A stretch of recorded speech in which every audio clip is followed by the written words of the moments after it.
Star Trek 57, M23, take 2.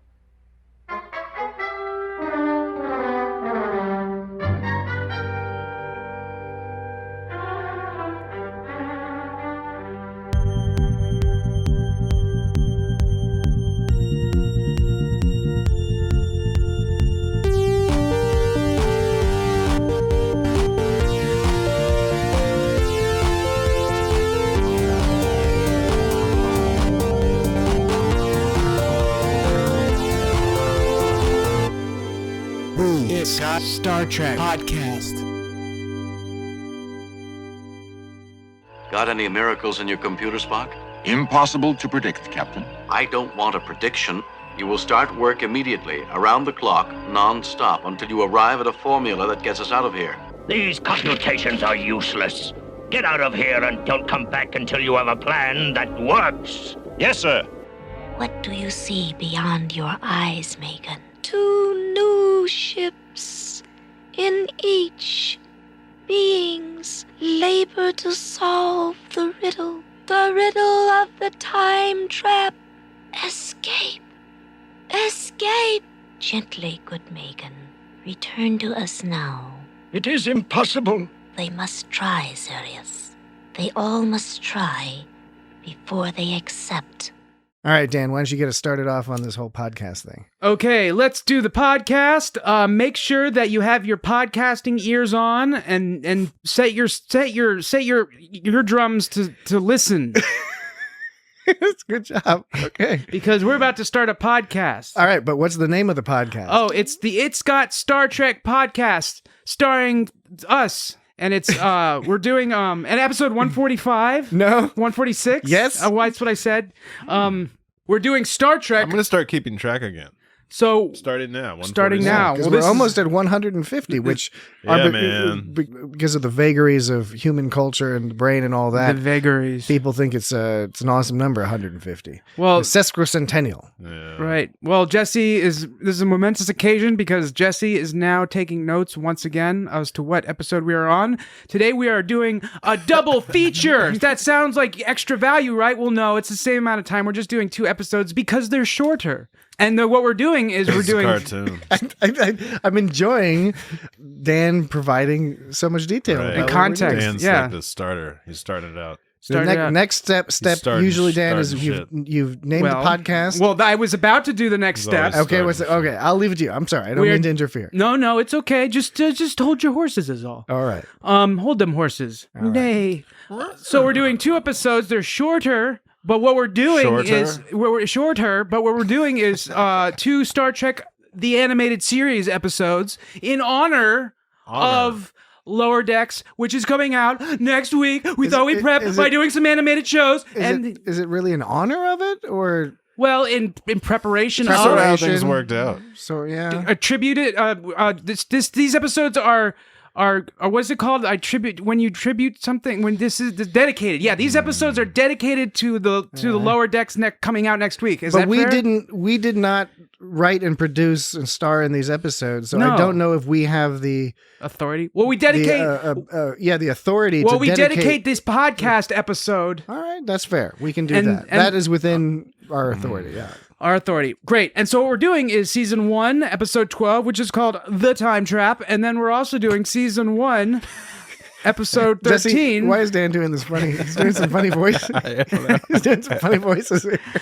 I think it was because of his Cherry Coke Zero. Ah, Yeah, I already Yeah. finished my Cherry Coke Zero. Now I'm on to Dr. Pepper Zero Sugar. and just so we're square and don't get in trouble with the BBC, there are other cherry flavored colas available, Right. Yeah, and there's other drinks with bubbles in them. and other drinks that And have you can- 0 calories. And you can get drinks that don't have bubbles at all. And if you don't want to drink something, there's food you can eat as well. And if you're not hungry, you can always just take a nap instead. All There, right. we covered all our bases. No, we've gotten the title for one of the episodes we're but- discussing. No, I'm saying we covered our advertisement bases, yes, though. those bases have been covered So the in next this double header episode. The next episode in this rousing doubleheader is season 1, episode 13, the Ambergris and Element. The Ambergris. I think it's pronounced ambergris. Ambergris. Isn't it ambergris? It's a French Ambergris. French word. Ambergris. It's like whale fat or something, or something fat. Gris is It's some kind of whale business. like stomach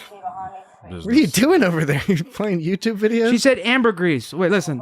What is ambergris? Ambergris. She calls it ambergris. Yeah. All right. Sorry, that wasn't the best way to like. I should have had my laptop wired into the audio, patched into the audio before I did that. But like, I was so desperate to get this pronunciation right. Well, she said ambergris. Yeah. Anyway, so that's what it is.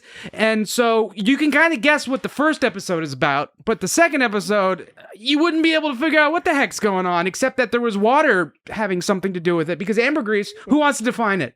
Well, you would assume it would have something to do with whales. With a whale. Yes. Whales. Not with a monster. Great job, Dan. Well, I'm saying, we got to define ambergris, or are we waiting till we get to that episode? Let's wait till we get to that episode. Let's hold those horses. So here's what we're gonna do. This is the structure, right? For those who haven't listened to It's the structure, Neo. previous episodes, in which we cover a couple of the animated Which series. we may have actually had a structure. Episode, perhaps. We All right. try though. So we're just gonna go. We're just gonna go straight into it. We'll do the time trap. We'll do the time trap, which I think may require more discussion than the ambergris element. But then, so we'll do the time trap, and then we'll do the ambergris element. And I think probably the best way is just to sort of plow through the plots of both of these episodes, because even by the animated series standards, I personally found these episodes to be completely fucking insane. They were really silly. They were ridiculous. Like it began with the very first scene in the time trap when everything was exploding for some reason. And it was just like this that repeating. It looked like fireworks. But what was it supposed to be in space that does that? I guess they're witnessing, because they were talking about how there's the delta. Their sensors were getting funky. It was the Delta Triangle. It was a Delta Triangle because this is a Bermuda Triangle rift in space. It's just been the Delta pyramid. Then it's just 3 dimensions. I don't know. You'd think it would be the Delta. Well, see, pyramid. that's another good point. There's a 2-dimensional bias here. Yeah, I hadn't considered that. Well, I was just sort of aggravated because I don't think you would have found just a straight up Bermuda Triangle analogy on TOS. Right? Yeah, it doesn't make sense, because there's very specific reasons why there's a Bermuda Triangle. It's not just where mystery monsters live. I mean, I guess it makes things go wacky, but the reasoning is completely different, one would assume. Yeah, the Bermuda Triangle does not make things go wacky. There are a high number of shipwrecks and plane crashes there, but not an unusually high number. It's because it's also one of the most heavily trafficked areas for both airplanes and boats, especially back in the day. You're right. But if they were going to make a comparison to the Bermuda Triangle, that's always been, it's always been a fun thing to be like, what kind of craziness goes on in Bermuda? And it's like, they usually say, oh, it's because of the magnets, the magnetic field. You go in and your compass goes in circles. And so if you're going to make that comparison, like, I don't know what would cause...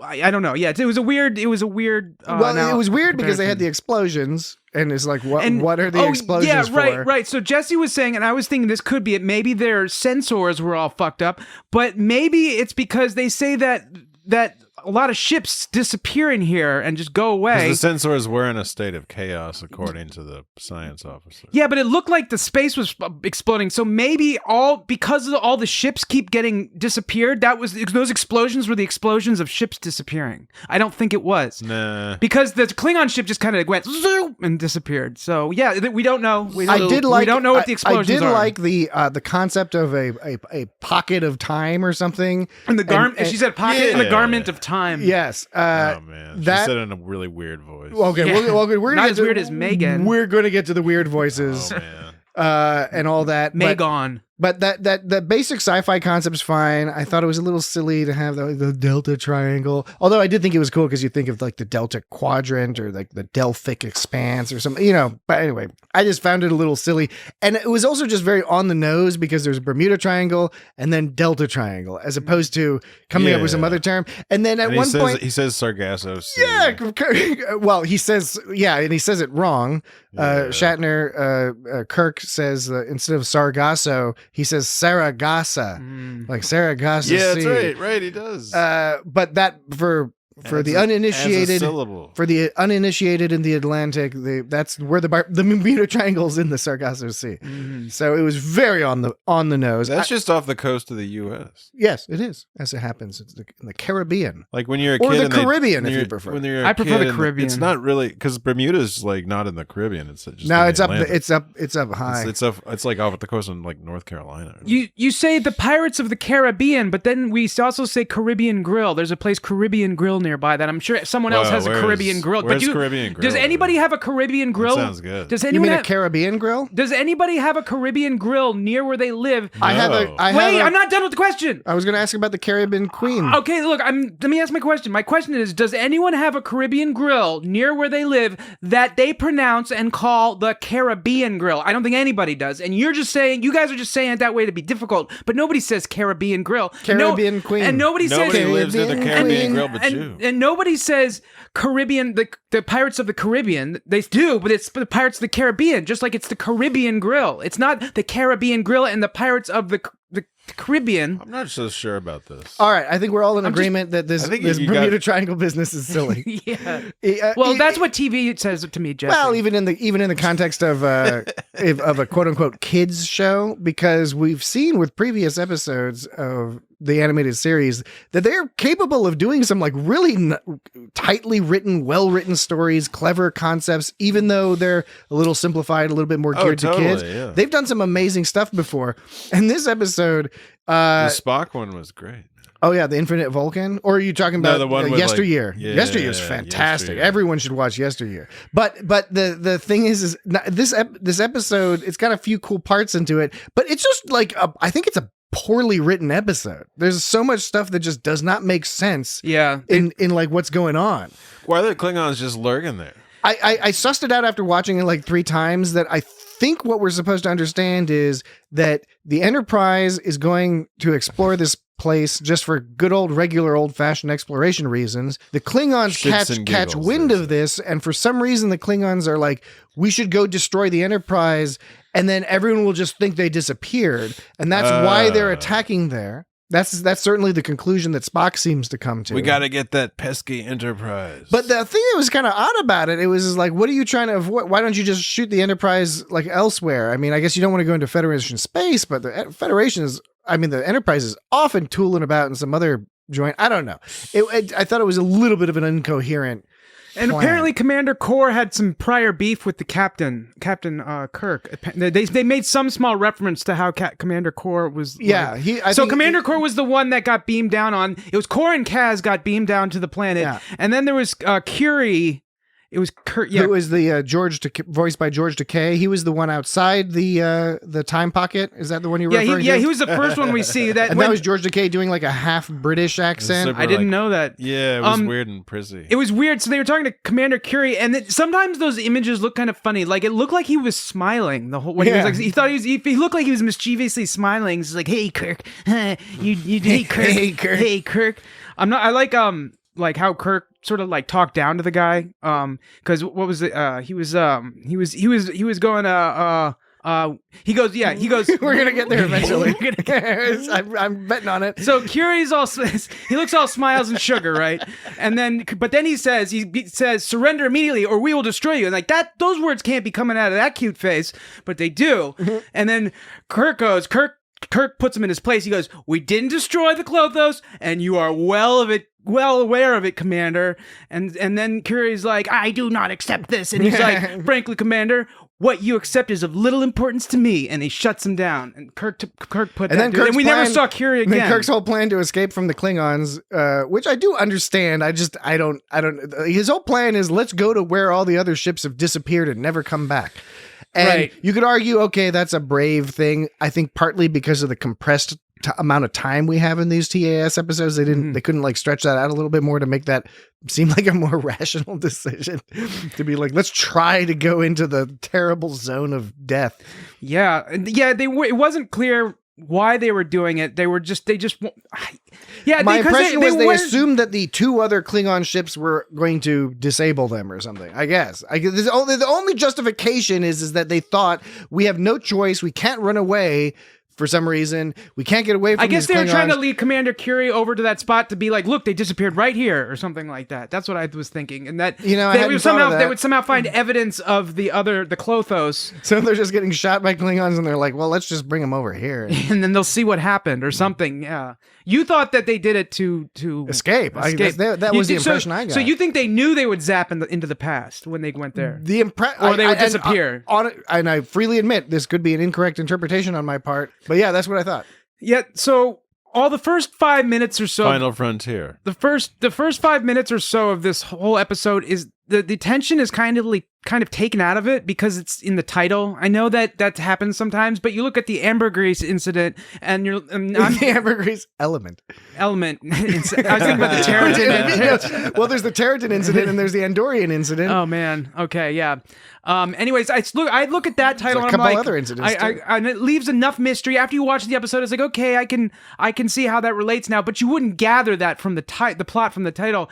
The time when you know like exactly what's going to happen. You know, Well, they're gonna you got some idea because it could. There's another episode, but they where go, like time goes backwards. It could have been something like that. right. But as soon as the ship disappeared, It's a and trap. As It's soon in as the time trap, As soon as the Klothos disappears, you're like, okay, they went to time which somewhere. is a funny name for a Klingon ship It's too. a Klothos. space-time trap. Yeah, and so when they disappeared, you're like, okay, they went into a time tunnel. And so they follow them into the time tunnel, and then they're like, look at all these weird things everywhere. Everything's so weird. Why is everything so weird? And it's because you went into a time tunnel, man. That's why it's weird. The title told me that you went into a time tunnel. There's no mystery as to why there's weird shit all around you. For you, there is because you didn't get to read the title. I'll tell you Since what they didn't get to read the title, they don't fucking know. But we had to read the title, so we already know. The real mystery to me is I think they know the title. who the fuck designed the Bonaventure? Because the Bonaventure, it looked like little a stubby. It looked like a stupid enterprise. The stubby prize. and Scotty was all like, and then the other thing that was That funny was is a funny ship. There was again, I really don't like to criticize artists and their work and all that, and I'm not going to pin it on the actual person who wrote this episode, who was Joyce Perry, because who knows, maybe the studio interfered or whatever. But there were lines that just didn't make sense, like when Scotty was looking at the view screen and he was all like, hell, oh my gosh, there's like ships here that I've only ever seen crude drawings of. And I was like, they're fucking spaceships. They were not designed with the architecture of the spaceships being engineered on a cave wall or something. Like, they were designed with proper, I don't understand this crude drawings nonsense. Yeah, that was a weird. It's spaceships. Yeah. It's not the Apollo. It's not like with a slide rule either. It's like some proper warp capable spaceships. It was hilarious when when Spock came up with how to escape. The formula. He was talking about the formula. I like that they showed us the formula because there's a whole string of garbage, but it was awesome. I was like, "There's the formula. It's right there. They showed it to us." I thought that took guts, but it didn't make sense. But then all they said is like their warp drive is kind of like our warp drive. So if we get on top of each other, we'll be able to like go through these like spinning spiral thing to get to the other side of the time tunnel. The edge of the time tunnel was clearly marked by a big swirly spirally thing. Forget it. There's a swirl on the way out, but it's invisible. Yeah, exactly. And that's how these things work. Yeah. It's like Well, that's fair. It's like a sphincter. It's a space sphincter. Space sphincter. You know, Right. There's an inside and outside. Right. It That's looks different from the inside and the outside. So which is the inside? Because I think they're inside the pocket. yeah, it looked more but it looked more butthole-ish from the inside than it did from the outside. I don't have enough knowledge to know whether or not a butthole looks more or less like a butthole on the inside than the outside. We should look at some inside the butthole pics sometime together. There's a website for that, I'm sure. You can look it up. There was the one Klingon that said to like the boss Klingon, like, "Oh wow, that's an excellent maneuver," and like there was no maneuver. Like they just decided they were gonna like screw over the Enterprise. It was just like, well, we agreed to help, but like we're not actually gonna help them. We're gonna blow them up with a miniature little. Okay, but there was a bunch of weird stuff going on here, like the equation stuff. Yeah, on the one hand, it was cool. On the other hand, it was weird that the whole, from the moment they realized they were in trouble, Kirk is like, Spock, I want you to come up with like an equation that's going to help us. Right.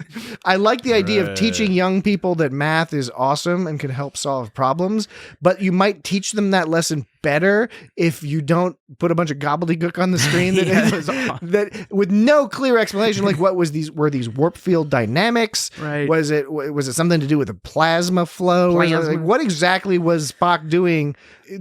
We sometimes have talked about how Star Trek can have too much technobabble. Like Voyager is very guilty of that often. Right, they went the other way. This is the other direction where they're like straight up not fucking telling us anything. Mystical math. They're just writing down some crazy ass symbols. And it wasn't clear. So there was Sirius and Devna, right? So Devna was the Orion. Devnet was the Orion who, and what I did think was cool was that whole ruling council thing. Yeah. And the idea that they would all make peace with each other. They purposely, we'll go over the aliens they had in a second. But there were 12 of them. Can you name them all? I can. And actually, I think there's 12 plus 1 if you count Magon. Yeah, well, so like Devna is an Orion, right, who is the interpreter of laws, which was a cool thing to do, given that even at this early stage in Star Trek, Orions were associated with the Orion bad, the like shady stuff, right? Nice. Yeah.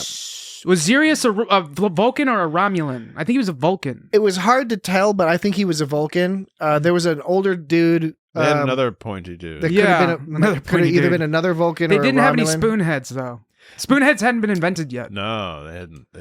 But they named the place Elysia, which is similar to Elysium, which is also associated with the ancient, the whole, that's a heaven, basically. Yeah. Right? So I was kind of, I got it had that thing where you're on the planet and you get this feeling like the planet is a very small place and I know it's a whole planet, there's a bunch of shit, but was it a planet or was it just a ship or something? I think we never we never saw it in this we episode. never found out, and that's the thing. That's a good point. I think it was it was like a ship. There was no reason for there to be a planet here. Yeah, I thought there was for some reason I was under the impression there was a planet and they were on a planet, but that makes sense. They never actually said that. So, okay, yeah, I don't know. They just had this room, and we didn't see anything outside of this room, so I would have liked to get at least some idea, just a shot of, like, what this place they're living in. And that, what I was going to say is, another thing we often see in the animated series that's done well is they take advantage of the animation to do these grand vistas and these crazy sets and crazy aliens and stuff. We got some crazy aliens here. You get a few old looking spaceships, but they didn't really make use of the animated format to really situate the audience in a particular time and space and all that. I can remember the episode near the beginning of the season where it was that kind of gas monster that was digesting people with that's dark the first episode. And had dark that's matter. The very first episode. Dark matter, like cilia or something. Lonely. Yeah. So, but that was great because they went in that ship and there was all this awesome, colorful shit everywhere. That was a really good episode. Yeah. No, this episode is somewhat disappointing in part because there's no geography. I don't understand where I am at a given moment. And even when the Enterprise went through and the Klingon dropped, remember that explosion pill that they had? Yeah. When they dropped the explosion pill, they had a little like disposal hatch just on the side of the side of the bulkhead. And then it doesn't explode or anything. Yeah, from a viewer, what we saw, I think that was Commander Kor was sitting there completely still, looking at some kind of cube television where the Enterprise was completely still. It was just a still image. Then it cuts, and that's then it cuts to the Enterprise. Then that thing goes out the hatch, and then the Enterprise goes away, and all we see is the Enterprise blow up. We find out it didn't blow up, but it just looks like it blows up. But then the reason we know an explosion. Well, so the only reason we know that it didn't blow up is because it cuts back to that same still image of Commander Kor looking at the still image of the Enterprise, and we're supposed to intuit from that. It's like, oh, the Enterprise is still there because you see the shot of the Enterprise. It looks like the Enterprise blows up. It goes back to him, and it's still a shot of the Enterprise, but the context is all fucked up, and it's like really abstract, and that's what we're supposed to gather. It's like, oh, I guess it didn't blow up, even though it looked like it blew up, but it didn't there. It was very confusing about how that whole explosion process worked. It wasn't clear. It was lazy. Yeah, it was very lazy. So yeah, when they were trying to escape, Sabotage. Another thing is when they were trying to escape. Why are you laughing, Dan? I don't know. I'm not trying to interrupt your point. Go. No. Did you have something to say? Sabotage. God damn it. What are you trying to do to me, Patrick? I'm not trying to sabotage your point. I am trying to sabotage your point. William Shatner can't pronounce things properly. Sabotage. You know what's funny is all three of us independently took note of that before we met up. I think that's a famous thing. I think the best thing to come out of this entire fucking episode. And his eyes get all like wide, like Sabotage. Sabotage. You're saying sabotage. Sabotage. Succotash. Saskatoon, Saskatchewan. There was we're talking about confusing things. So we were talking about Orion Devna and Sirius the Vulcan. And okay, a quick point about the voices, because the voices are weird in here. Most of the female voices are Nichelle Nichols in this episode. Majel Barrett. I think all of them. Yeah. Majel Barrett is like not even in this episode normally, and she's going to be in the next one we discuss, but just nothing in this one. And I love Nichelle Nichols, but she made some interesting acting choices in this particular episode, and Devna was one of them because Devna spoke in a really weird fashion. And then the other like snaky girl or whatever, I don't even know what she was supposed to be. Like, you're talking about Megan, the one that had like a super weird voice that was like telling him about the explosives. Yeah, that was psychic, Megan. Yeah, the psychic power. They called her Megan, except Sirius called her Megan. Yeah. And can you impersonate her voice, Dan? Because it was freaking me out. It was actually making me upset. No, it was when she really was talking. fucked We up. hear that they've got a pill bomb It's on like- their ship. I should have detected this earlier. It's too late now. It will explode. It's like, yeah, it's a good thing she said something worthwhile. Like, because like they should have a rule where it's like you can only talk if you have something important to say. That's the only reason they're keeping her around, because need she to shut the hell up. occasionally says something worthwhile. So this is what I thought that I'm about to play a clip of something that I thought that Commander Kaz, Klingon Kaz, and it also sounded like from the Ambergris incident, Kadmar and Nephro the Aquan and the Starfleet man Clayton, but this is Kaz the Klingon. Don't jump ahead, man. I'm not, well, I'm just, okay, sorry, my bad. I'm just giving a taste for things to come, but this is what it sounded like to me. It's coming. The story of how two brothers and 5 other men parlayed a small business loan into a thriving paper goods concern is a long and interesting one. Didn't that, so that was the box factory guy in the Simpsons episode where Bart Simpson goes to a box. They go to a box factory and Homer thinks Bart gets turned into a box. I can't remember what the actual plot of the episode is, but that to me, if you watch the episode back, I know it's hard to make the comparison now, but watch this episode or the next two and look for Kaz the Klingon or Clayton and Nephro and Kadmar from the next episode, and then play that clip, the box factory guy from the Simpsons. I swear it's the same actor. I was going to comment either on the fact that or they were the same person. The Klingon captain, was it Core, you say?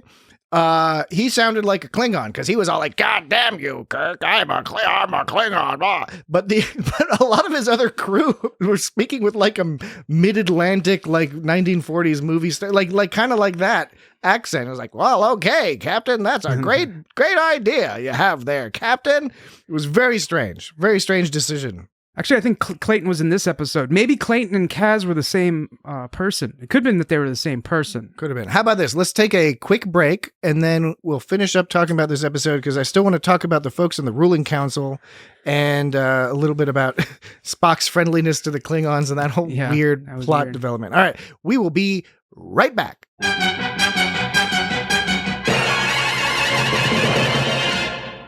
We're back.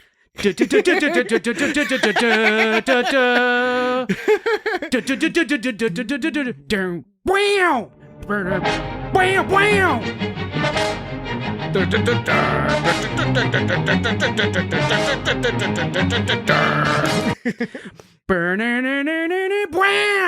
That was my favorite. Yeah, I labeled this one the danger music, and then there's the investigation music when they're like kind of poking around finding stuff. The investigation music. Maybe we'll save that for later. Oh, I just wanted to mention real quick, if you happen to see, look at the Twitter stuff at all, maybe you haven't. In which case, disregard. But I was gonna talk about like that whole entry on Urban Dictionary I had. Oh yeah, it was, I forgot about. It was right. It was it was nut brown ale, but apparently it wasn't. You misremember. All right, so I'll just set the scene for the audience. Set the scene. So for audience members who may not have tuned in last week, when we discussed Elementary Dear Data.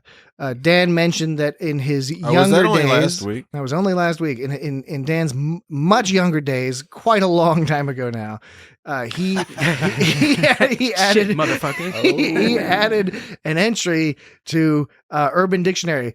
And he thought the entry was nut brown ale, and he alluded to a childish definition for this term that he was reluctant to convey on the podcast. It turns out it was not, in fact, nut brown ale. It was a different term. Right. So this is going to be rather anticlimactic, but I said I was going to talk about it, and then upon further introspection, I think I'm going to remain coy about this one. Just I'm swimming around in a big pond. I'm a koi thing. Call me a pond that the koi fish swim around. I'm a koi. Anyways, I'm a koi fish. So it is a play on that, and it's associated with a company. It's associated with a beer company specifically. That's what it was. Is I specifically associated with a certain beer company. Yeah. So it's there, but I'm not ready. I'm not ready to give that reveal it on yet. our eventual Patreon. Yeah, you can pay us. Right. And find out what the Urban Dictionary. You can pay us cash money, Venmo, PayPal if necessary. So it's That's not extortion. Even. So were you just were misremembering the thing about nut brown ale, or you were? I think it's close. My guess is it's close. Consciously it's misdirecting close. us. No, he didn't remember it right. I didn't remember it right. It's close, and he's not going to tell it. By the way, audience, he has also refused to tell either Jesse or I, for perhaps obvious reasons. I don't want you to have that kind of dirt on me. Yeah. Okay. So the ruling council. We talked about Devna, who's an interesting character with the whole Orion and in charge of the law. Did you notice that weird? She was doing some kind of dance of the Orion people, but she just struck a pose. It's because it's a kid show, so I guess we didn't get to see the sexy dance. Right. But also on the council, you have I just want to go through these things real quick. The Zinti cat, right? So they have. That's what that was. A Vinti cat. Zinti. It wasn't. It wasn't a Cation because in the animated series they have two cat people, the Cations and the Zinti, and it looked like it had lizard fins for ears. Yes, and on lower decks they have the Dr. Ta'ana is a Cation, but they also have another crew member who's a Zinti. They're more spacey cats. Yeah, because they got those lizard ears. But this Zinti cat he had a look on his face when the camera was panning over, like he was embarrassed at how like fluffy he was, because he was all fluffy and he looked a little awkward. And he was sitting next to like a tired looking Andorian. And then there was a bug creature that I guess you could retroactively call like a Zindi insect creature from Enterprise. That's probably the most apt comparison I could think of. They had a plant creature, from the Infinite Vulcan. That was the green thing with the the tentacles. The Infinite Vulcan, highly recommended podcast episode. We had a lot of fun doing that one. It was episode 72. Was that big Spock? So big? Why was he so big? So many episodes of... He wasn't infinite. He was just bigger. So many episodes of Star Trek, the animated series, have like a boss like that they're fighting. Like in the next episode, there's like a giant shrimp thing. And then there's some more they fight these big giant rock dinosaurs. Yeah. And then in one, they have a big giant Spock that they're going up against. They got this... See, it's like, is this going to be one of those big monster episodes? It seems like that's its own type of TAS episode. It really does. They have a gal that's got no nose and is wearing a space helmet. Oh, you're talking about the one that looks like a doll, or like she kind of looks like a future version of a robot, like a 50s robot woman. To me, it was just a woman who had no nose and was wearing a fish tank on her head. A fish tank on her head. Yeah, she was wearing like a fish tank. You might be talking about there was the lady with the ridiculously pointy breasts. Yeah, that looked like a robot. Like a man drew that. A man drew that in the 50s. A man who wasn't quite clear on what the concept of a woman was. Right, drew that. It seems like in the 50s what just put a couple of eyes, a mouth, and some boobs on there. It seemed like a 1950s version of like some housewife robot thing, like some kind of stereotype of that. They were doing storyboards, and then the director Hal Sutherland came by, and Hal Sutherland, who directed all the episodes of TAS, basically. Hal Sutherland came by and is like, what's wrong with that lady? And the artist says, I don't know what you're talking about. It's like, what's wrong with her boobs are not pointy enough. Mm-hmm. Make her boobs more pointy.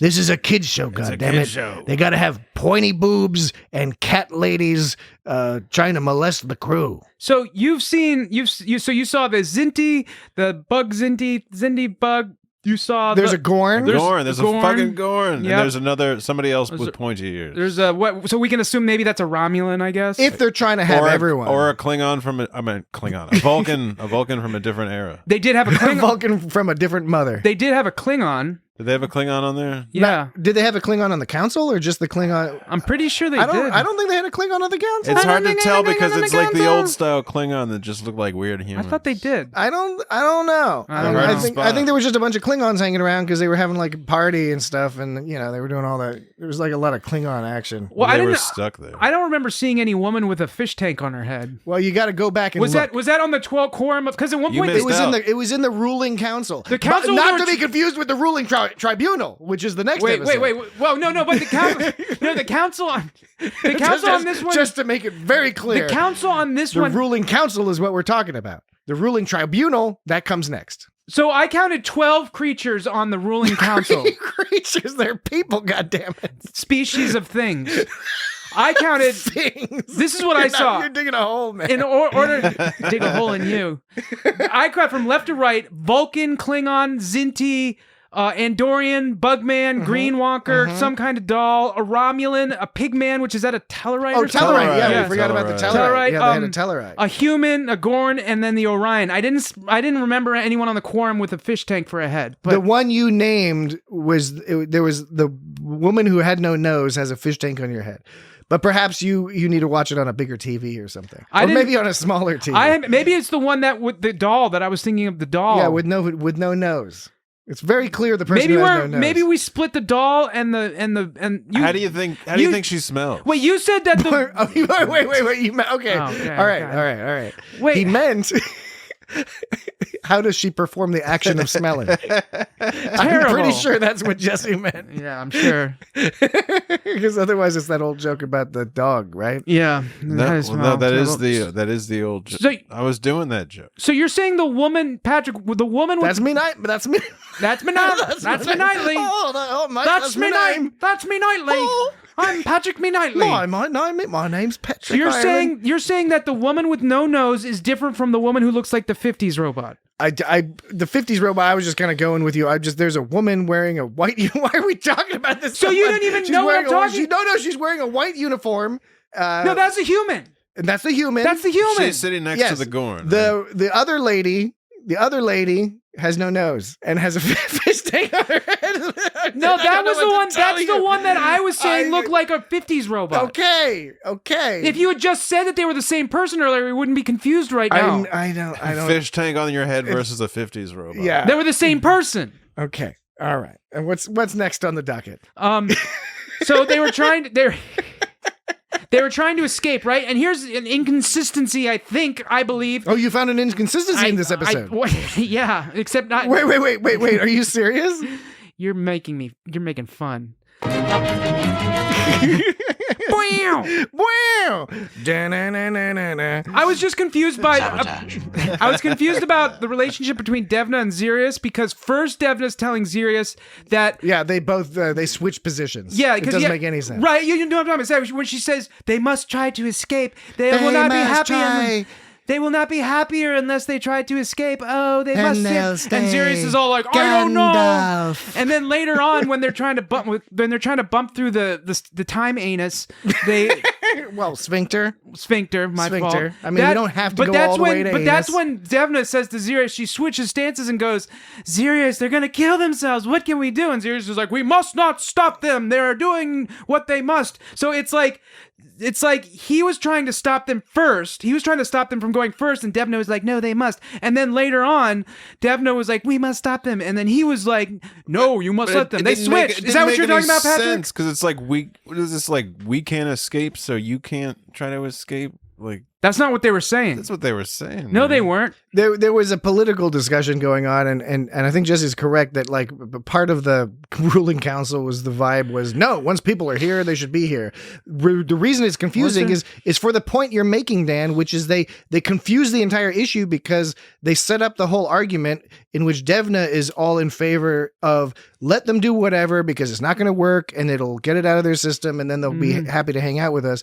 And then the Vulcan guy is all about like, no, we shouldn't let them do it because it could be dangerous to them, and they should be peaceful and just join us because we're awesome. And then later on in the episode, they reverse positions. Yeah, right. And she grows concerned that they're now going to try it, even though she was advocating for them trying it. Right. And he's like, no, he should have been like, you were right in the first place. So the question is, did anyone read this script? Ho!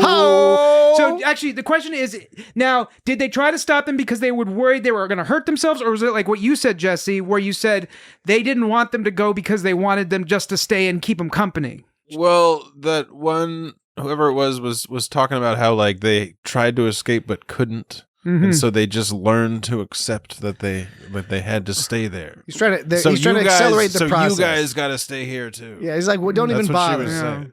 Yeah, but both of them were saying it because again, I have a feeling this was a poorly written episode and it's confusing. Yeah, it seemed like Devna was more concerned for their safety, and Sirius was more just like, no, it's stupid. They're wasting their time. It seemed like she was more legitimately concerned, but either way, it didn't make sense. So yeah, I agree. I hate them. I hate them. I hate them. Going back to the Spock equation, I did want to point out that Spock equation. When they figure out the whole like, we gotta team up with the Klingons, which again, it's a good Star Trek message, the whole cooperation. It was a little on the nose, where it was like, we have to cooperate by gluing our ships together. Yeah, and it didn't... Well, when they were explaining that plan, at one point, McCoy was clearly about to say something horrifically racist about Klingons. Yes. That's right, he all stopped. racist that in the 1970s, Hal Sutherland was like, we got to cut that off. Yeah. Because we want people to imagine how horrible whatever he was going to say was. This was the line. Scotty goes, but this involves combining our ships with the Klothos. And Kirk's like, that's correct. And McCoy goes, you mean you want us to cooperate with those? And then Kirk is like, if we want to get out of here, it's our only choice. And yeah, so McCoy was about to say something really fucked up. Perhaps. And it was made more fucked up by the fact that he was interrupted, because we can only imagine. And perhaps feeding into that stereotype of the racist old guy, he then asks a Klingon to dance later. Oh yeah, that was weird. That part was also shoehorned in. It's like, what are they doing dancing? Well, because they wanted to have a conflict, because the whole they needed to engineer this extra obstacle. They've already very easily gotten over the obstacle of cooperation with the Klingons, because, as we know, the Klingons had a plan up their sleeve. Sabotage. But the thing was that they needed another barrier, and so they had already established that the ruling council of Elysia had a prohibition against any form of conflict. And so they wanted to have some conflict that would cause them to have to arrest them.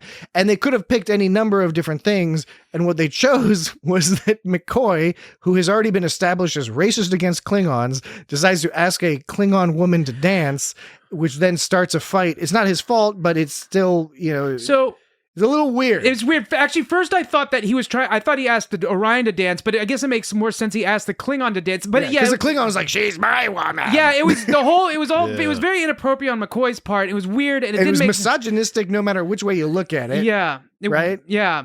Well, I was wondering if did that distract them enough to allow them to put the explosion pill in the Enterprise? Was that what was it causing a distraction? Is that what the point was? It seemed to me like you said, it was to create conflict. It was supposed to make us, it was supposed to build tension, being like, oh no, they're gonna put him away, and then they won't be able to go home. But that got resolved within about a minute. All it did was Kirk set up Kirk being a nice guy, and it actually did make an interesting point about like how punishing someone out, punishing the guilty can harm the innocent, can punish the innocent as well. So that was an interesting point. But yeah, there was no tension. This and the next episode both had these weak moments of trying to bring up tension that got resolved in about a minute. And there was nothing like ever like, and you didn't even know that there was tension happening until afterwards. You're like, wait, that was supposed to be tense right there. No, that was ridiculous. The Devna doing the sexy dance, and then Kirk, being all like, well, that was beautiful. And then she was like, oh, you've seen the Orion dance again? He's like, oh yeah. It's not like Jeff Goldblum. Many times. Many times. So all the dudes in this Kirk's episode been around the block. They're all coming off more creepy than they did in. They didn't do this type of stuff in TOS. Like, I know the stereotype of Kirk is that he was some tomcat or whatever the appropriate term is. Old tomcat. I hate that word. I know, Dan does not like that term. But the thing is, I don't like it. I don't know. It's something about it. It was always a stereotype. I When you understand. actually watch TOS, Kirk has some romantic entanglements, but often Better than having quantum entanglements. Am I right? No, actually, I think I'm wrong. you may be wrong about that. But TAS actually feeds into that stereotype a little bit more because Shatner really does play Kirk as being like, oh yeah, numerous times. It's just a little off-putting. So yeah, back to them escaping with the Klingon ship, team doubling up. All we know is that the Klingon ship has a warp drive that's just about equally capable as the Enterprise, and somehow putting them together gets them through the time tunnel, and then some. No, but also Spock's equation. Yeah, he added the equation to two of those things that. With comparable engines, yeah, that's somehow that did And it. of course, the Elysians don't think it's going to work. It does work, but because of the way the episode is structured, we'll never find out what their reaction to that is. Yeah, right. Will they now decide, oh, maybe we can figure out a way out, or what?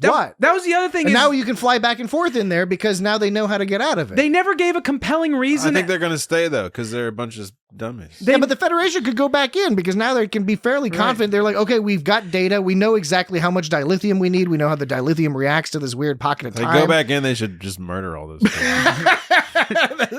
So they never gave a really compelling reason as to why those people couldn't escape where the Enterprise could. I guess it's just latest technology. I don't know. They didn't. There's hints of because it. I mean, it's from different time periods. You can extract hints of it because they do talk about how even though time is going very slowly in this pocket of space, there is some weird side effect and a convenient side effect for the plot where the dilithium starts breaking down, and that's what Scotty's talking about. So you could argue that all the other ships, nobody ever came up with the idea of putting two ships together or two or more ships together, and as a result, all their dilithium is broken down, so there's no usable dilithium, so they couldn't get out of there. No one thought of putting two ships together in a magical equation. Yeah, well, exactly. That's I mean, right. it's still to me, it just seems kind of weird. It's like, what was it about the Enterprise that got out? Spock? Are we supposed to say is Spock basically the one is the reason they got out? The Spock? They didn't have a Spock. They had other Vulcans, but those Vulcans weren't Spock. Yeah, that's a good point. Spock had that eyebrow that all went like. Oh yeah, at one point when one of the orchestra hits happened or something, a trumpet went. His eyes all went like.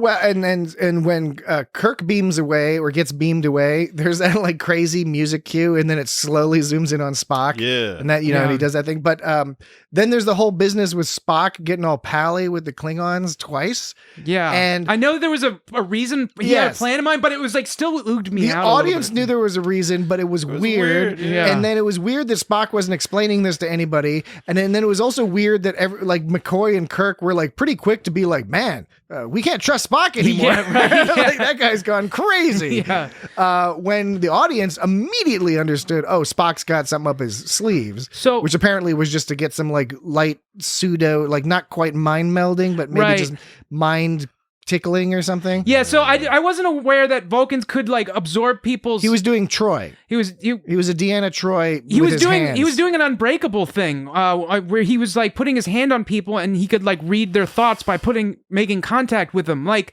I didn't know Vulcans had that power. Is that what Beta Zeds do too? Well, they don't have to put their hands on people. Well, he was like, when he puts it, like you said, it was a minor. You gotta use your hands. They don't even have to put their hands. It was like a minor mind meld because he was able to not just mind meld. That's why I called it mind tickling. But he just, all he had to do was put his hand on someone. So apparently Vulcans can do that. I don't think that's ever happened in any of Star Trek. A mind cuddle. Has that ever happened? I can't think of a time. I can't think of another I can't think of a time. If we can't think of it, must not have happened. Might not have happened. But yeah, it was kind of, I agree, it was awkward and weird, and it was another example how in this script, there's a lot of poor writing in this script in the sense that they mix up characters' motivations, they have people do things and not explain them in a proper way. There's some stuff that just contradicts itself or doesn't work.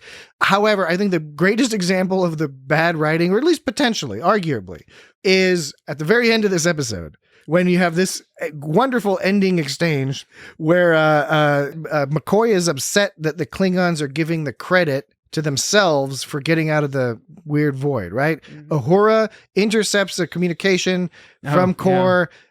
back to his home base saying, we got out and we saved the Enterprise because we're geniuses, we're super cool.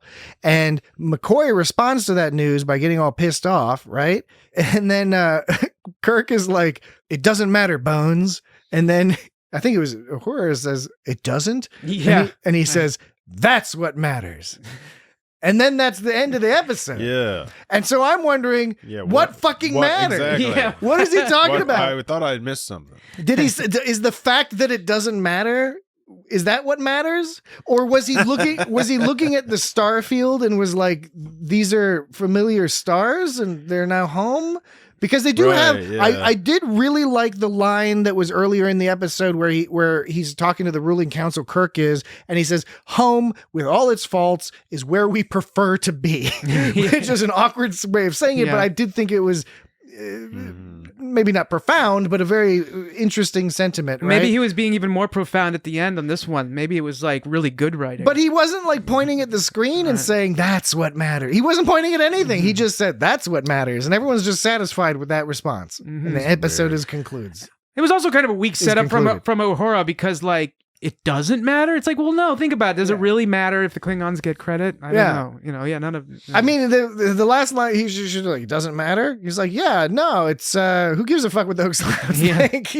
Like we're alive and that's what matters. Exactly. I don't understand how they could leave. It's a problem. It's a problem that upsets me because this is not a good example. I think this is a good episode to watch. It's entertaining because it's so ridiculous, but it is not a good example of how good TAS can be. There was at some point there was like an alarm that was going like boop boop, and it sounded like it was just somebody going like boop. Well, there was also that they used the beaming sound effect for like going into a time tunnel. Stuff like that. There was just sort of again, I know it's low budget, Like but the fade in and fade it was just out. weird. And speaking of life or death, they were talking about if there's a squabble on from people on your ship, she's like, your crew must pay the ultimate sacrifice. Now, what is the ultimate sacrifice? The ultimate sacrifice. Like they freeze them, or Right. something? No. So when I think of they describe the ultimate no, sacrifice. no, I do. But here's my question: is when you hear ultimate sacrifice, he made this.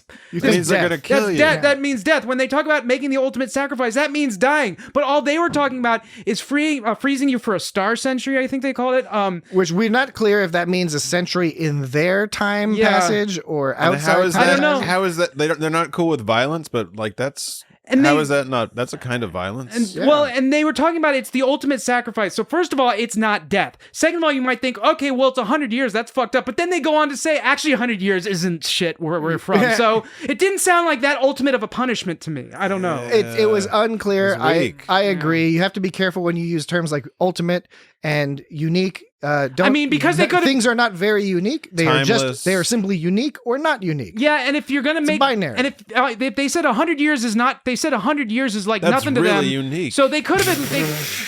They said 100. Trying to get my goat, that Jesse. They said 100 years wasn't that long to them, so they should have at least amped it up to like 1,000 years Yeah. or something. Big I don't coincidence. Or know. like I mean, a billion years. What a or just billion killed years. him. If they killed him, then it would be fine. All right. I think that's enough of that crazy ass episode. We'll take a break, and when we get back, we will talk about the ambergris element. We don't have to, do we? But we Let's will. talk about something else. We will. Ambergris. We will. We'll be right back. Ambergris.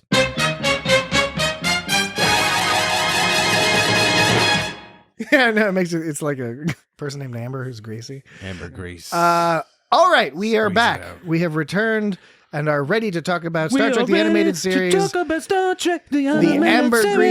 ambergris element. Or some would call the ambergris element. Yes, They remember that on Bob's Burgers? yes, I do. There's an episode of Bob's Burgers 'Cause that focuses on the children finding a hunk of ambergris or ambergris, which used to be used, I think still is in some sectors, in like perfumes and stuff like that, right? It's some kind of Yeah, whale yeah. excrement involved. It's whale vomit. Yeah. It's sort of like a whale tonsil stone. Right. And, and by the way, folks, if you've never had a tonsil stone, they're the most terrible things in the world. They don't cause any pain. They just cause a tremendous amount of disgust. Yeah. They're gross. Very gross. Look them So, up. All right. so yeah, but they're That's a tremendous amount of but disgust. they're waxy. Didn't somebody used to eat ambergris? Weren't they talking about some show where someone would eat the ambergris? Who's they talking about? What are on you the talking show, about? Some show they were talking about eating What ambergris. show? I don't know. That's why I say, like, what was the show? That's I what don't. meant. Okay, all right. What are you talking about? He's talking nuts. I said I wrote eating ambergris in Google, and the first result I got was a taste of edible feces. Edible feces. I guess that's ambergris. Well, I guess if you're going to have an option, It has a fecal between various feces, and It it's not says- feces. I believe it is vomit. It says it has a fecal odor. All right. It says, and today I found out it says, why do people eat whale poop? I don't. Yeah, it doesn't come out their butt. First of all, important point. I'm almost positive that they came up with the title of the episode before the plot. Yeah. Because ambergris it's a whale associated thing. Very loosely in this episode, there's a sea creature that's involved somehow, but they don't. It's the venom of the sea creature. It's not the vomit of it. So it's not, there's no like ambergris in this episode. So I think they just thought it sounded cool. It was some kind of tentacled shrimp fish. And it's not an element. Well, they were talking about getting it from a Denebian. They were talking about venom. They were talking about getting it from a Denebian whale. No, they said it. They said that the giant sur snake. The sur snake. No, they said a Denebian whale. No, the sur snake is the name of the thing. They I know said that. it had a stomach similar to a Denebian whale. That's the only reference to a whale in this entire episode, and it's in reference to the stomach of the creature being somewhat similar to another whale that's not even an earth whale. So I'm just saying, I think it's a stretch to reference ambergris in this context. I stand by that argument. Fine.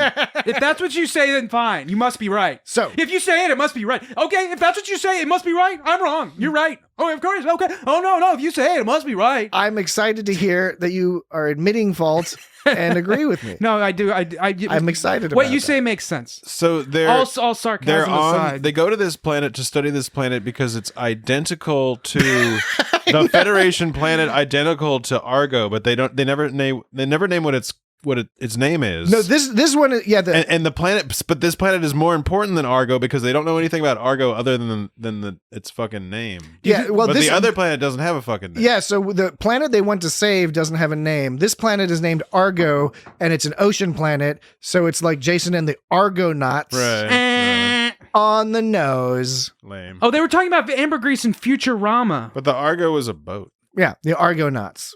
They're like the astronauts of the boat. Right. The Argo. It wasn't water. I did enjoy this episode more than the previous one. It's still, I hated it more. Oh, you hated it more? Oh, that's good. Well, this That's good to have episode some was dissension. well. So this episode was more action-packed for sure, but both this episode and the last episode suffered from tension that never existed. Yeah, there was limited tension. Like with that weird shrimp fish thing, the sur snake monster thing.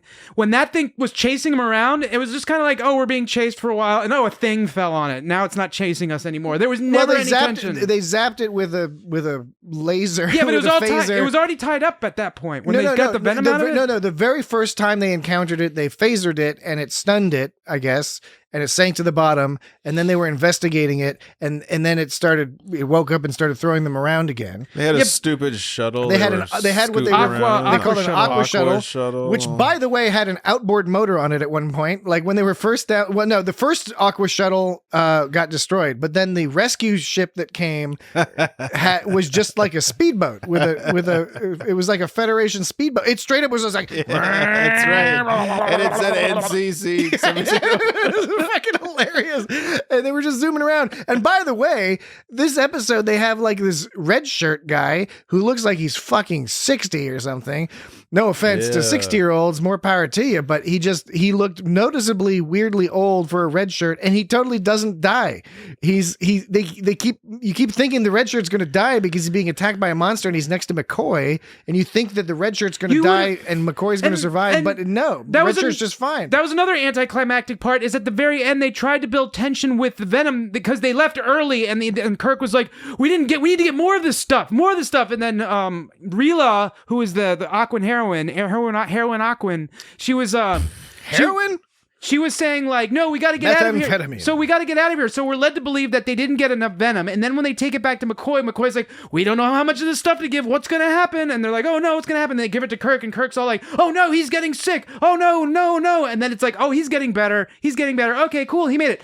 There was no tension in that, and there was supposed to be. If they had that red shirt guy, who I think might have been Clayton, who had the box guy voice, if they killed him, that would have been the tension. Like, they should have given him too much venom, and it should have killed him off. The only good thing I thought was like the funny like swimming animation where they're all like their legs are all swishing, and like they did that in a lot of cartoons of the time. Yeah, that was like how people looked when they were swimming. A lot of the more action kind of. There was more visual stuff in this episode. The whole underwater world and city and all that.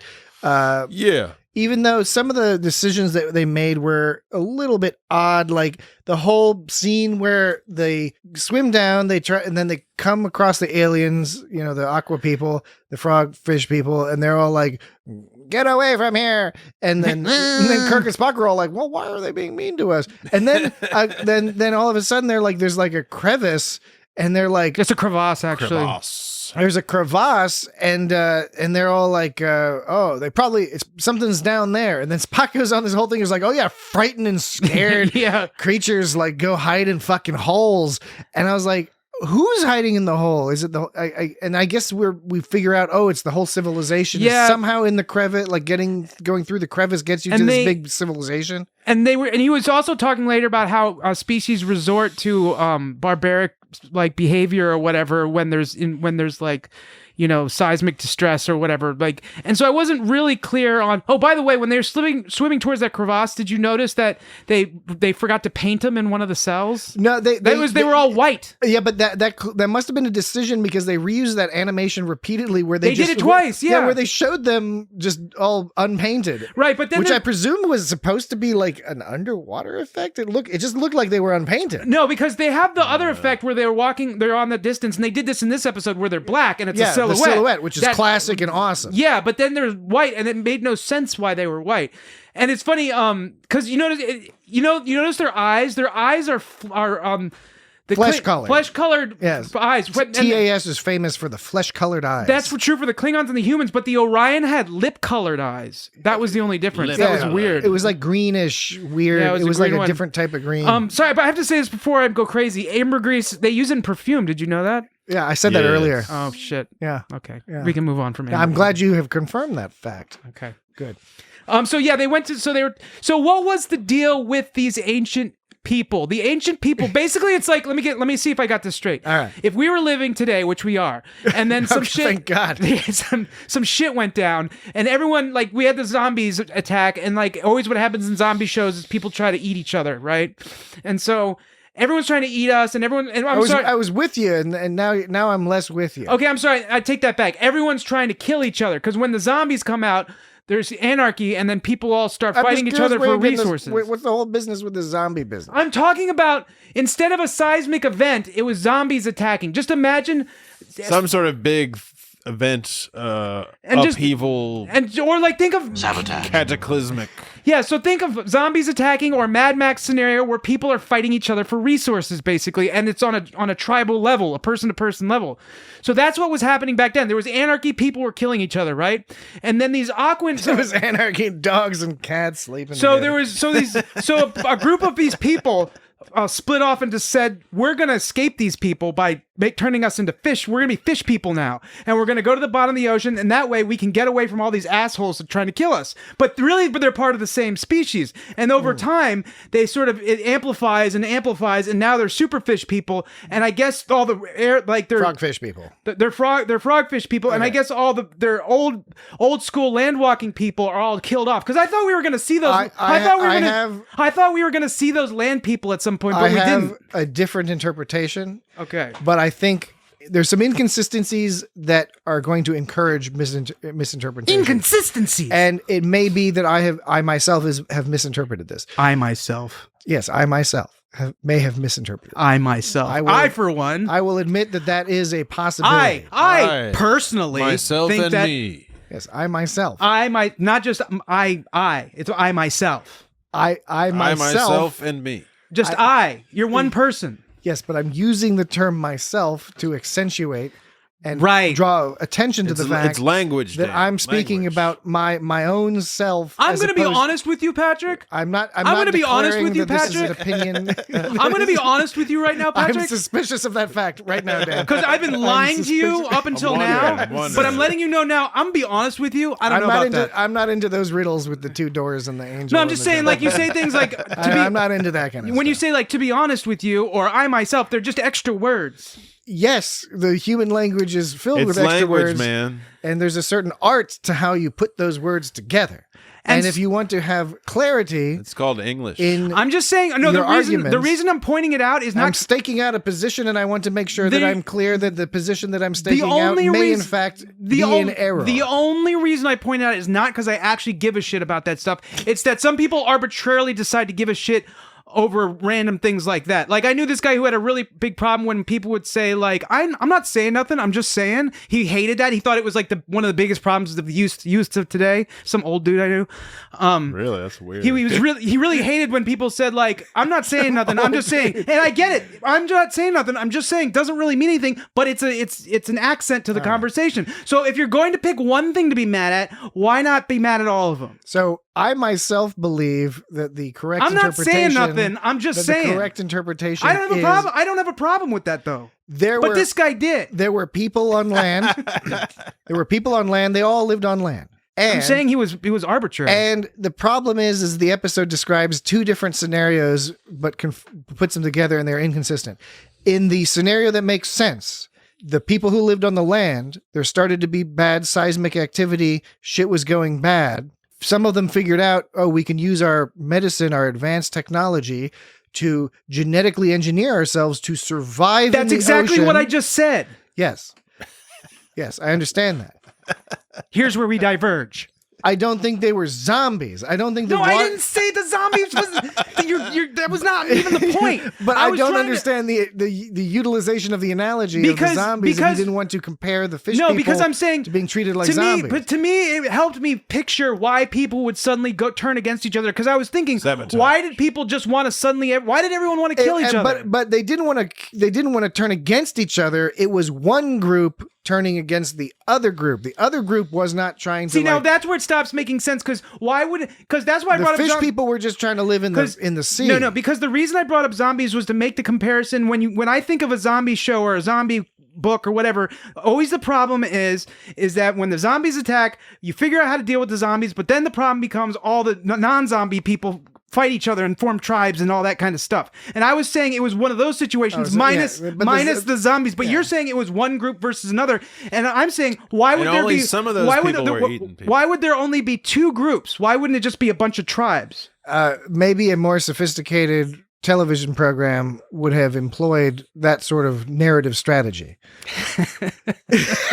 However, again, the point I'm making is we are not watching such a program.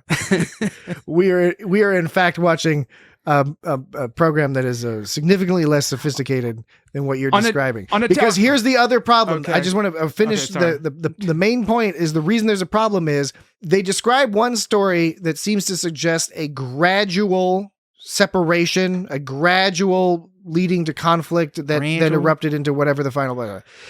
But they also talk about, the city's just fucking sank into the sea. Spock said that the continental shelf sank in a few minutes. He said a few minutes, which I don't know how he could know that. Now, you could square that by saying maybe there was all sorts of terrible seismic stuff for a long time, and so then they were doing all this stuff, and then all of a sudden, the rest of the land people died because the shit sank into the sea, leaving just the in a few people minutes. over. I think that's the most charitable interpretation of this to make it all square. And it's probably heavy. Is that what?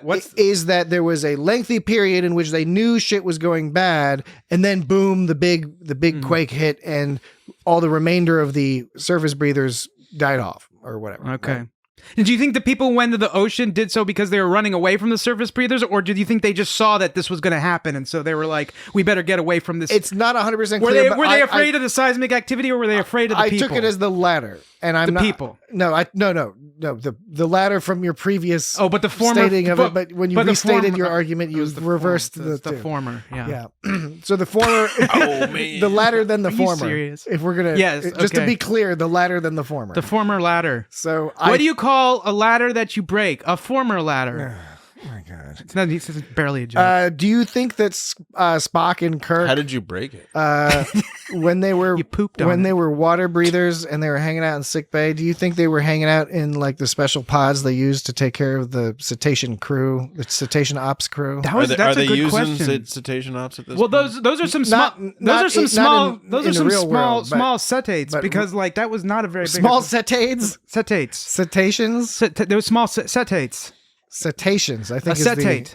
It's a polite It's term. a polite term. Well, it was a small. It was a Kirk had them webby hands. He They did. were all webby. the webby hands I could buy. I was like, okay, he's got webby hands, but his lungs went away. I quickly. I kind of Yeah. had They a should have hard given time them believing gills, that. but they didn't want to animate the gills. Yeah, that's pretty. I Yeah, know. they The should've- gills would have made sense. and the It lungs. wouldn't have been a lazy show. And the lungs wouldn't have just disappeared in the course of it. So they were gone for 5 days before they found them, and then they were like there for another 40. They were there for a total of 7 days. I worked out the timeline.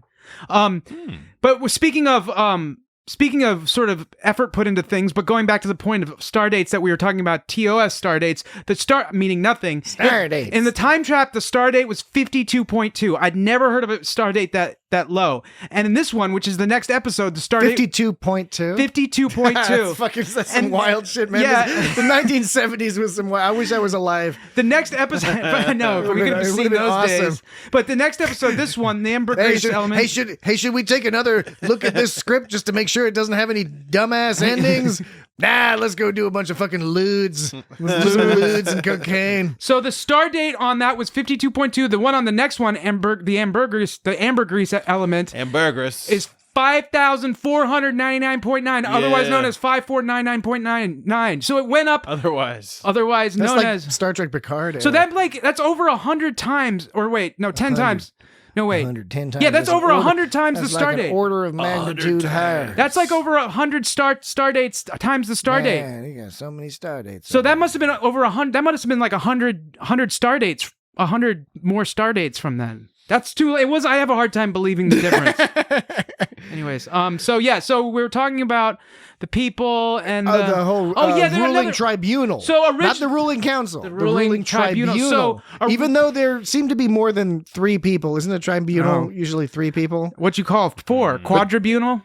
Sure, why not? But there's like a whole bunch of people hanging out there. I don't know how much of them had authority to vote. Some of them were old, some of them were young, but we couldn't tell the difference. But the young people were all about helping out the humans. and Vulcan. But the humans and Vulcan. Vulcan. What was the name of that that head guy, Dorian or something? I don't remember. I didn't write down their names because I couldn't care to. I just couldn't be bothered. Care to. In this episode, I couldn't care to write down their names. Couldn't find the care. It wasn't Cad. So it wasn't Cadmar. It was like Domar.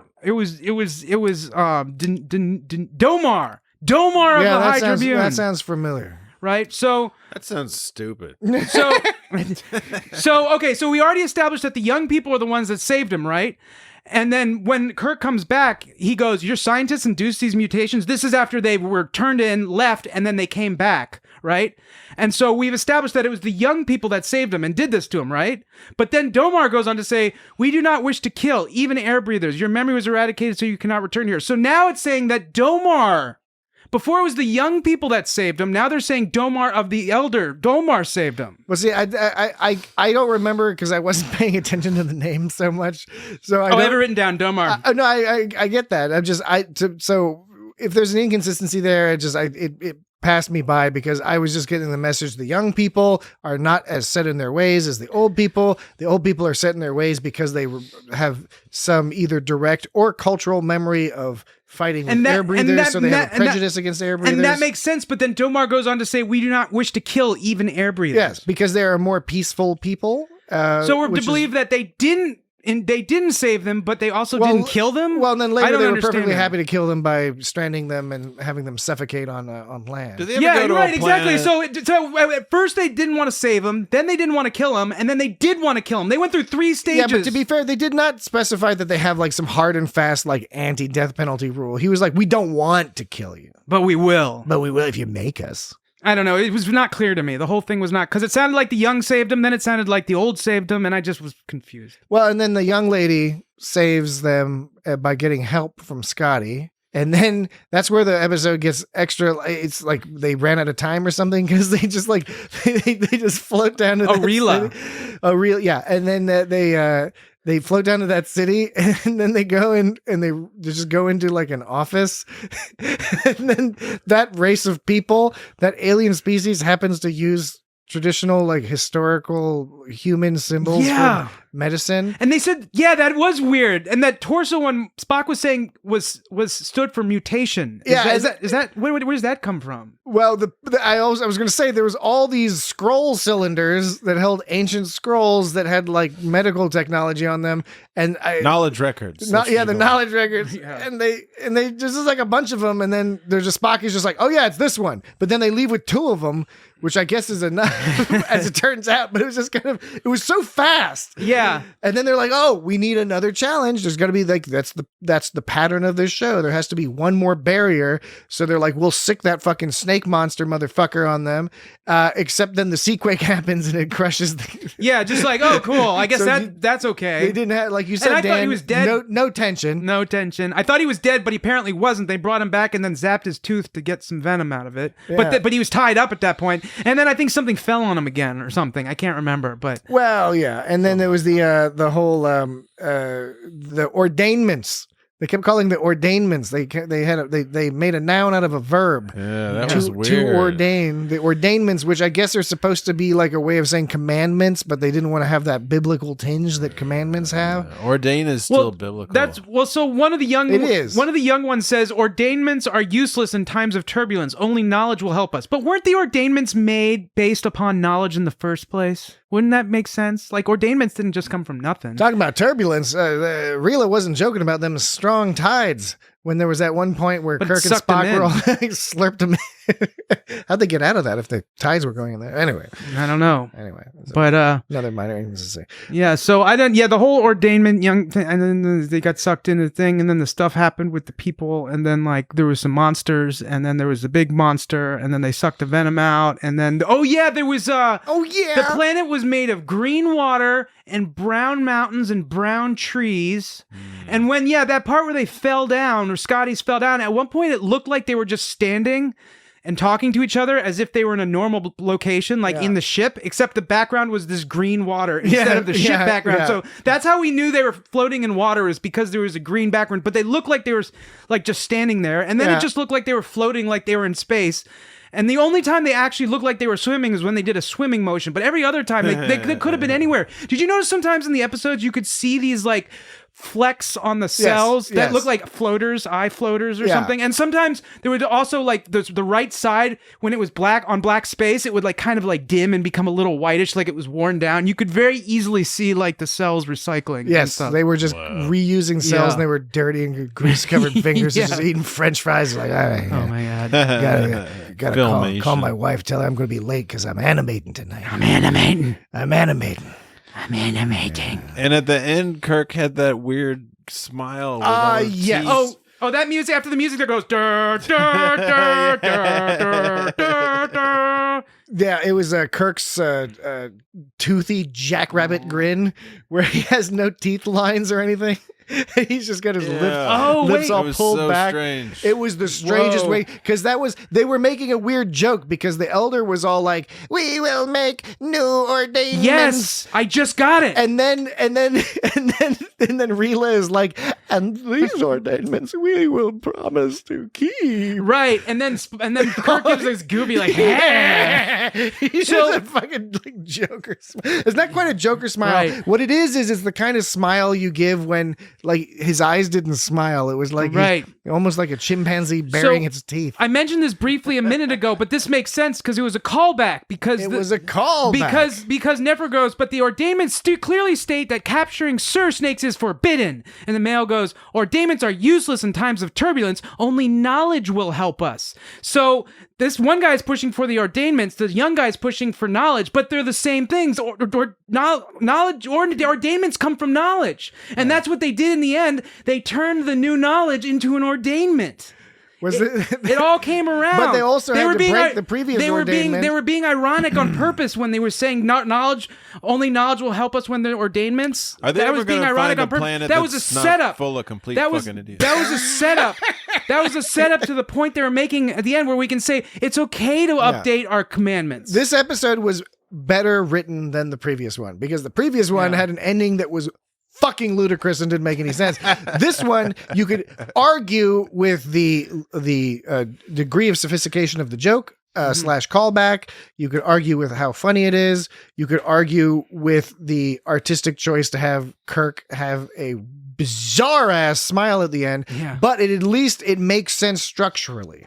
I would say what's interesting is I'm kind of along with Jesse in that I think I enjoyed the first time trap more, but like here's the thing, this is a better episode. It's more action packed and it's better written, but there's something about the time trap that I was just like looking at all the madness and it was just kind of entertaining me. But yeah, I can see that. This part they were just kind of going from A to B to A to B and it's like, oh, now we're gonna zip over here and oh, now there's that monster again, oh, pesky monster and blah blah blah.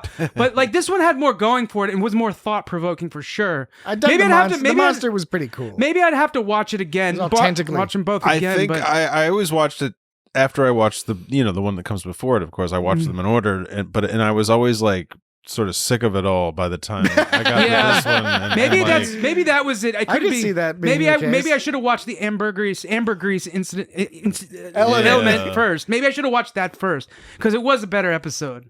Maybe I just like when stuff about like episodes about time, even when they make no sense at all. It's just always like, yeah, time. Let's think about time for a while. That's stupid. You know what's up with the Vulcans always saying that time? It's like time travel is illogical, and they believe in they're actually due to something about micro singularities and stuff. But there's plenty of evidence that a lot of people in Starfleet have gone back in time, but the Vulcans are still like it's illogical. The Enterprise has gone back in fucking time. Yeah, I can't remember. Spock doesn't seem to have that big a problem with time travel. Which Vulcan was it that had a problem with time travel? Because I remember maybe T'Pol. You're thinking of T'Pol. That was back in the day. So that was before. That was before. Yeah, it was in the before times. That was the before times when they wore awesome Air Force singlets or whatever. They're not called singlets. Coveralls.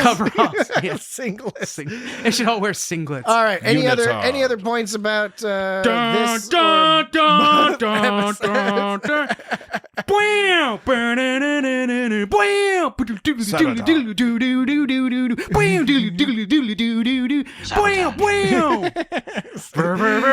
ridiculous.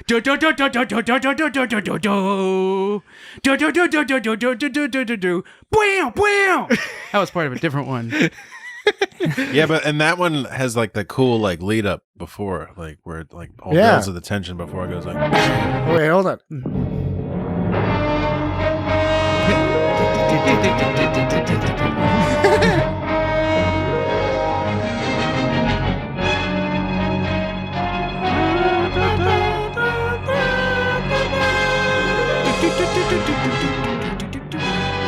Gonna get you. Start and try. It just keeps going up and up and up and up and up and up. I can't sing that high. And the Lord came down upon thee. With a bunch of ordainments. Yes, great ordainments and furious knowledge. Yeah. All right. Anything else about these episodes? No. Do you think Gene Roddenberry ever saw these cartoons and was like, this animation is kind of cheesy, yo? I think he saw cash money in his pocket. It won awards for like good children's. Yeah. No, I'm not yet. Children's. Here's the thing is, and I still hold to like what we were saying about the first episode, how like it was so cool that they could make these awesome backgrounds and stuff, but the animation itself is that filmation. It's a little lazy, but I mean, but they're strong with when they do have the awesome when they create these landscapes. It's kind of awesome. There were definitely better episodes than this. Yes, because it's all about the story. The animation is meaning it can be stick figures and you'll enjoy it if the story is interesting, sufficiently interesting. Because other episodes have pulled that off. These two did not.